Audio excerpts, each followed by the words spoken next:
बिस्मिल्लाहिर्रहमानिर्रहीम। FSc chemistry 1 chapter number 1 basic concepts. Basic concepts के अंदर हम मेजर जो टॉपिक्स पढ़ेंगे, what is atom, what is molecule, what is ion, what is isotopes, Avogadro's number, what is mole, etcetera. Lecture 1 के अंदर हमने जिस टॉपिक की बात करनी है, व्हाट इज़ एटम। एटम को डिस्कस करने से पहले आपको थोड़ा सा अंदाज़ा होना चाहिए हमने इसके अंदर कौन कौन से पॉइंट्स को पढ़ना है। सबसे पहले हम इसके अंदर पढ़ेंगे history of atom, definition of atom, fundamental particles कौन कौन से होते हैं एटम के अंदर। तो हम स्टार्ट करते हैं कि हिस्ट्री ऑफ एटम, कि किस तरीके से हमारे पास एटम के बारे में आइडियाज़ मिले हमें। तो एटम के बारे में सबसे पहले साइंटिस्ट है जिसने बात की, डेमोक्रिटस ने क्या बात की, इसने बोला कि जो हमारे पास मैटर होती है, मैटर किसको बोलते हैं, which have some mass and occupy some space which is known as matter।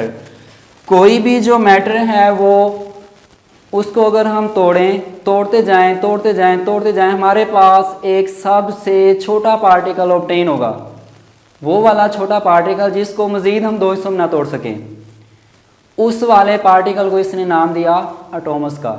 एटॉमस mean undivisible particle. तो इसने बात की कि matter is divided into smaller and smaller particles to reach a basic unit. उस बेसिक यूनिट को इसे नाम दिया एटॉमस का। Atomos means अनडिविजिबल।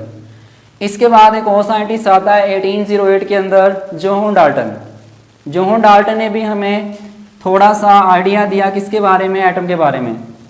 इसने दो लॉज पेश किए, first law of conservation of matter जिसको आप एनर्जी भी बोलते हो, लॉ ऑफ डेफिनेट प्रोपोर्शन। ये दोनों लॉज इसने बात की एग्जिस्ट ऑन एटम, कि ये जो दोनों के दोनों लॉज हैं, law of conservation of matter and law of definite proportion, exist on atom या बेस्ड ऑन एटम। दूसरे इसने बात की एटॉमिक थ्योरी की। एटॉमिक थ्योरी के अंदर इसने क्या बात की कि कोई भी मैटर है कि matter is composed of smaller particles, कि matter is composed of smaller particles of different elements, कि कोई भी जो मैटर है, कोई भी जो मादा है वो मुख्तलिफ तरह के एलिमेंट से, के छोटे छोटे पार्टिकल्स से मिलकर बनी हुई होगी, विच हैव डिफरेंट प्रॉपर्टीज़। ये जो सबसे स्मॉलर पार्टिकल इसने बात की है, ये इसने बात की है इसी एटम की, एटॉमस की, जिसको हम फर्दर डिवाइड नहीं कर सकते। नाउ डेफिनेशन ऑफ एटम, कि व्हाट इज एटम, एटम क्या है। तो इन दो साइंटिस्ट की और भी साइंटिस्ट थे, तो हमें क्या एविडेंस, क्या मिलता है आइडिया, कि smallest particle of an element, कि किसी भी एलिमेंट का सबसे छोटा particle that can exist independently, जो आज़ादाना एग्जिस्ट कर सके, it is known as atom, is called atom. Examples के तौर पर हम बात कर लेते हैं। कुछ एटम्स ऐसे हैं वो नेचर के अंदर सिंगल फॉर्म में एग्जिस्ट कर सकते हैं, just like noble gases exist करती हैं बिकॉज इनका ऑक्टेट कंप्लीट होता है। इनर्ट है, वैलेंस शेल क्या होता है, कंप्लीट होता है। हीलियम है, नियोन है, आर्गोन है, एक्सेट्रा।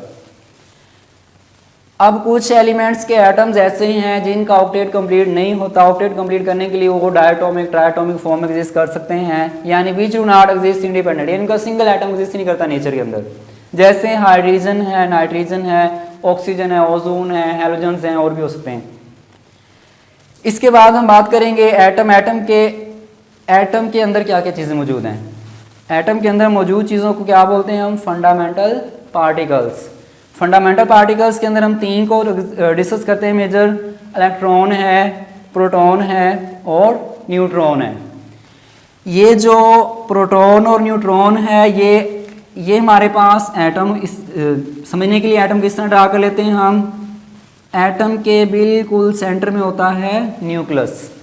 न्यूक्लियस के अंदर मौजूद होते हैं प्रोटॉन्स और न्यूट्रॉन्स, और न्यूक्लियस के सराउंडिंग में हमारे पास ये ऑर्बिटल्स होते हैं, सर्कुलर फॉर्म में मिदार्स होते हैं, और इस मिदार में न्यूक्लियस के सराउंडिंग में इलेक्ट्रॉन्स क्या करते हैं, मूव करते हैं।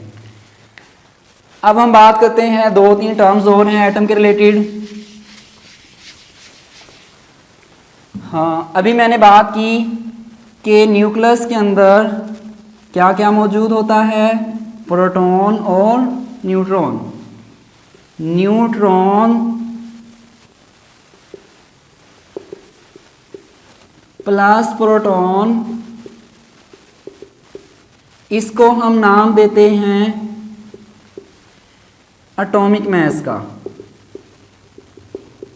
याद रह जाएगा स्टूडेंट्स कि what is atomic mass, sum of proton and neutron, it is known as atomic mass. इसको एक और नाम देते हैं, न्यूट्रॉन्स और प्रोटॉन्स को हम कलेक्टिवली नाम देते हैं न्यूक्लॉन्स का, या आप ऐसे बोल सकते हो sum of nucleons it is known as atomic मास।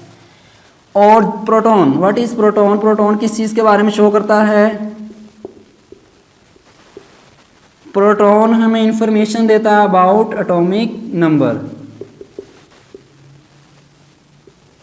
यानी किसी भी एटम के अंदर जितने नंबर ऑफ प्रोटॉन्स होते हैं उतना उसका एटॉमिक नंबर होता है।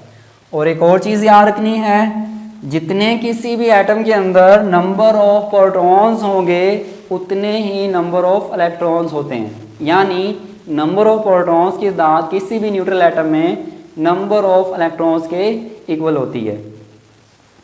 जी स्टूडेंट्स, यानी number of protons shows atomic number. अब ये एटॉमिक नंबर, एटॉमिक मास के बारे में एक साइंटिस्ट था बर्जीलियस,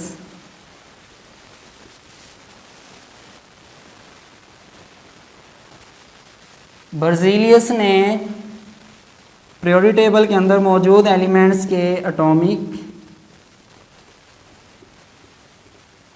मैसेज डिस्कवर किए या दरियाफ्त किए। तो इतने से टॉपिक्स हम, यानी इतनी सी बातें इस टॉपिक के अंदर आप इंक्लूड करोगे। दोबारा थोड़ा सा मैं हिंट देता हूँ आपने कैसे लेकर चलना है। सबसे पहले आपने हिस्ट्री के बारे में बात करनी है, हिस्ट्री के अंदर डेमोक्रिटस का वर्क, जॉन डॉल्टन का वर्क, उसके बाद आपने definition of atom with an example, उसके बाद वर्ड फंडामेंटल पार्टिकल्स, और उसके बाद थोड़ा सा कि इसके अंदर एटॉमिक मास क्या है, नंबर ऑफ प्रोटॉन्स किस चीज़ को शो करते हैं, और मोज़ले बर्जीलियस ने क्या काम किया।